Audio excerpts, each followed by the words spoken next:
यह कहानी बहुत पुराने समय की है, जब लोग घोड़े या ऊंट पर सफर करते थे या पैदल चलते थे।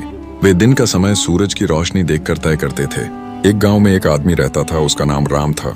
राम के दो बेटे थे, अजय और विक्रम। उनके पास थोड़ी सी जमीन थी। पूरा दिन राम और उसके बेटे खेतों में काम करते और रात को अपने पुराने घर लौटते।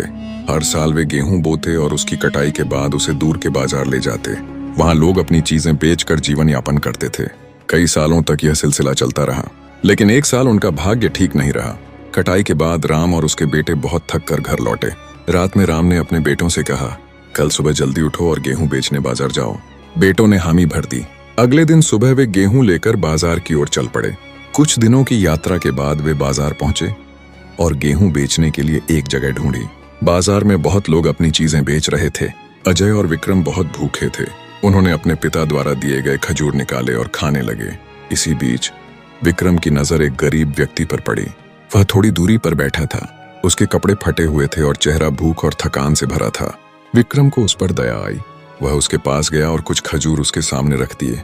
गरीब व्यक्ति ने आश्चर्य से पूछा, यह मेरे लिए है? विक्रम ने कहा, हाँ। गरीब ने तुरंत खजूर उठाए और खाने लगा। उसने विक्रम से कहा, तुम बहुत दयालु हो। गरीब ने बताया, मैं 2 दिन से कुछ नहीं खाया। यह सुनकर दोनों भाई बहुत दुखी हुए। उन्होंने गरीब को अपने गेहूं का कुछ हिस्सा दे दिया। गरीब खुश होकर आंसू बहाने लगा। वह गेहूं लेकर थोड़ी दूर चला गया। फिर वह रुक कर खड़ा हुआ, जैसे सोच रहा हो। धीरे धीरे वह गेहूं के ढेर के पास आया और अपनी उंगली से उसे छूने लगा। उसके चेहरे पर अजीब और शांत खुशी दिखाई दी, जैसे पुरानी यादें लौट आई हों। फिर उसने धीरे से कहा, आपके गेहूं बहुत अच्छे हैं। मैंने सालों में इतना साफ, भारी और सुगंधित गेहूं नहीं देखा। अजय ने हैरानी से पूछा, आपको कैसे पता चला? यह बहुत अच्छा गेहूं है। आप गरीब हैं, है ना? गरीब ने हल्की मुस्कान दी और कहा, गरीब होना और बुद्धिमान होना अलग अलग चीजें हैं। मैं भी एक दिन ऐसे ही गेहूं के ढेर पर बैठा करता था। विक्रम चुप हो गया। अजय ने धीरे से पूछा, फिर उसके बाद क्या हुआ? गरीब ने धीरे से गेहूं की ओर देखा और कहा, तब मेरी जिंदगी बदल गई। मेरे माता पिता चले गए, मैं बीमार हो गया, मेरी जमीन चली गई और उस समय रोज एक रोटी पाना भी मुश्किल था। तब मैंने सोचा कि मेरा काम अभी खत्म नहीं हुआ, बस अब भूमिका बदल गई है। अगर मैं किसी और की मदद कर सकूं तो यही मेरा नया खेत है। अजय ने धीरे से सिर हिलाया। पहली बार उसने समझा कि यह गरीब केवल गरीब नहीं है, वह ईमानदार इंसान है जिसके दिल में दर्द, समझदारी और दया है। फिर गरीब ने कहा, आप गलत जगह बैठे हैं। मैं यहाँ सालों से आता हूँ। 2 गली दूर जाओ, नहर के किनारे, वहाँ लोग पानी पीते हैं, अमीर और गरीब दोनों। वहाँ आपका गेहूं आसानी से बिक जाएगा। भाइयों ने थोड़ी देर हिचकिचाई। वे डर रहे थे कि गेहूं भीग जाएगा, लेकिन गरीब ने कहा, आपने मेरी मदद की, अब मुझे मौका दो कि मैं आपकी मदद करूं। इस तरह गरीब ने उनकी मदद की। उसने गेहूं नहर के किनारे रख दिया और कुछ पत्थर रख दिए ताकि गेहूं बारिश में भी सुरक्षित रहे। जब लोग बाजार में थक जाते और पानी पीने आते तो गेहूं सुरक्षित रहता। एक दिन गरीब ने देखा कि कुछ सैनिक घोड़ों पर नहर की ओर आ रहे हैं। वे बाजार की सुरक्षा के लिए राजा की तरफ से जिम्मेदार थे। गरीब ने समझदारी से कुछ गेहूं जमीन पर फैलाया। जब सैनिक पानी पीने के लिए झुके, गरीब ने अचानक चिल्लाया, मदद करो, मेरा गेहूं पानी में गिर जाएगा, मेरी मेहनत बर्बाद हो जाएगी। सैनिक तेजी से उस तरफ दौड़े। उनमें से एक ने पूछा, क्या हुआ, तुम क्यों चिल्ला रहे हो? गरीब ने रोते हुए गेहूं की ओर इशारा किया और कहा, यह मेरा गेहूं है, मैंने इसे बहुत मेहनत से इकट्ठा किया है। अगर यह पानी में चला गया तो मेरे बच्चों को कुछ भी नहीं मिलेगा। सैनिकों ने जल्दी से गेहूं इकट्ठा करना शुरू किया, लेकिन जब उन्होंने उसे छुआ और देखा, एक ने उसे सूंघा। सभी की आंखों में आश्चर्य था। एक सैनिक ने कहा, हमने बाजार में कभी ऐसा साफ, बड़ा और खुशबू वाला गेहूं नहीं देखा।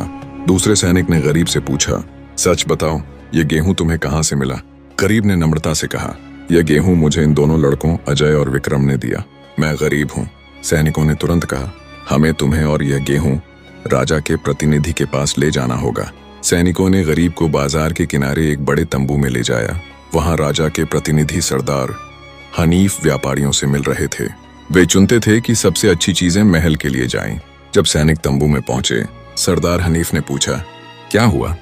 एक सैनिक ने कहा, साहब, हमने नहर के पास एक गरीब पाया। उसके पास ऐसा गेहूं था जो हमने बाजार में कभी नहीं देखा। बीज बड़े, खुशबूदार और चमकदार थे, जैसे महल में इस्तेमाल होते हैं।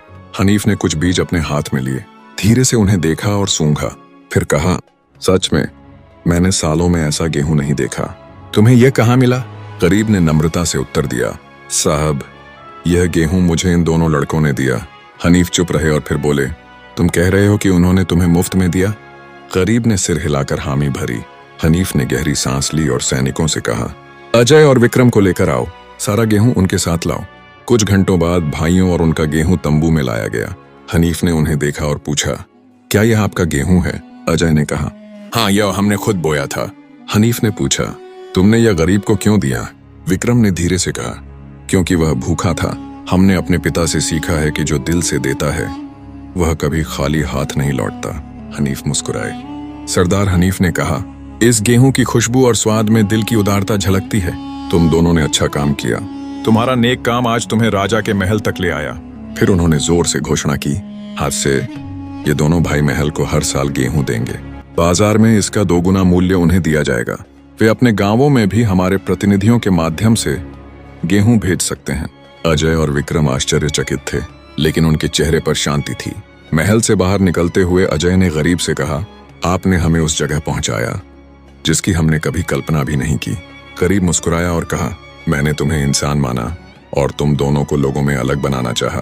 भाइयों ने गरीब की समझदारी देखी और उसे अपने गांव ले जाने का निर्णय किया। उन्होंने अपनी पूरी कहानी अपने पिता राम को सुनाई। गरीब उनके साथ काम करने लगा। भाई उसे खाना और रहने की जगह देते। वह उनकी मदद करता और उनका काम आसान बनाता। सच्ची दौलत दिल की उदारता है। जो दूसरों के लिए अच्छा करता है उसके लिए भगवान ऐसे दरवाजे खोलते हैं जिनकी कल्पना भी नहीं की जा सकती। एक खजूर के एक छोटे काम से भी गरीब का दिल छू सकता है, और वही गरीब कभी कभी आपके जीवन में सफलता और समृद्धि का कारण बन सकता है। याद रखो, चाहे नेक काम बड़ा हो या छोटा, इसके फल हमेशा पहुंचते हैं। कभी कभी ये फल राजा के महल तक भी पहुंच जाते हैं। जो दिल से अच्छा करता है, भगवान उसके लिए ऐसे दरवाजे खोलते हैं जिनकी उसने कभी कल्पना नहीं की। इस कहानी से हमने सीखा कि हमें किसी भी नेक काम को छोटा नहीं समझना चाहिए, और हमें किसी कमजोर इंसान को कम नहीं आंकना चाहिए, क्योंकि कभी कभी भाग्य उनके हाथों से बदल जाता है।